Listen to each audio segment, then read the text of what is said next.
11. Let's go to communication and collaboration tools. Now, let's talk about this.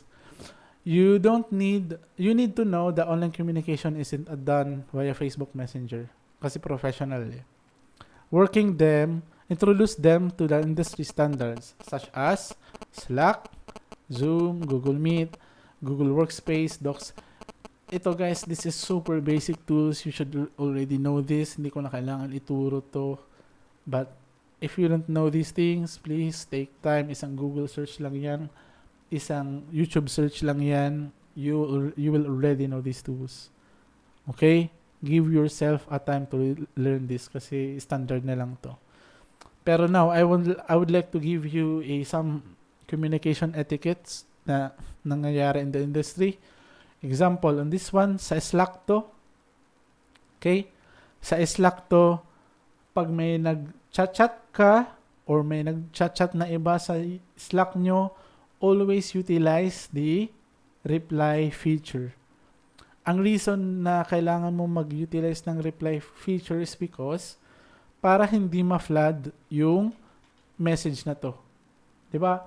I think lahat naman kayo meron kayong messenger, right? Ibig sabihin, pag may nag-chat na isa, ang haba ng iba-backread mo. Same concept dito sa Slack. Ibig sabihin, pag mag-chat ka dito, via reply, mag-reply ka via reply feature or thread, yung tawag. Pag i-click mo to, lalabas lang 3 replies about this message. Hindi mababaon to na message. Madali siyang basahin. So, that's an etiquette. That is also the case sa ClickUp. Meron ding reply. And, pwede din para hindi ka maging annoying sa notification ng mga trabaho mo sa ClickUp or Slack. Pag tinatanong ka ng something at saka yung answer is just yes or no, react ka na lang ng thumbs up.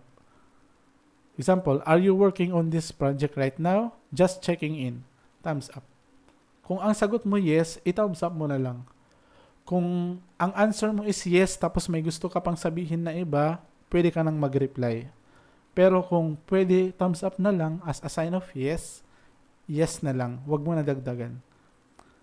Ang reason dito is baka para hindi ka maging annoying sa notification. Kasi di ba pag Slack, ClickUp, tumutunog kasi yung notification sound eh. So nagiging annoying ka pakinggan. So, same concept din dito sa Slack. Are you available? Are you working on this right now? Just checking in. Ayan, thumbs up na lang. Wala ka nang kailangan ibang sabihin.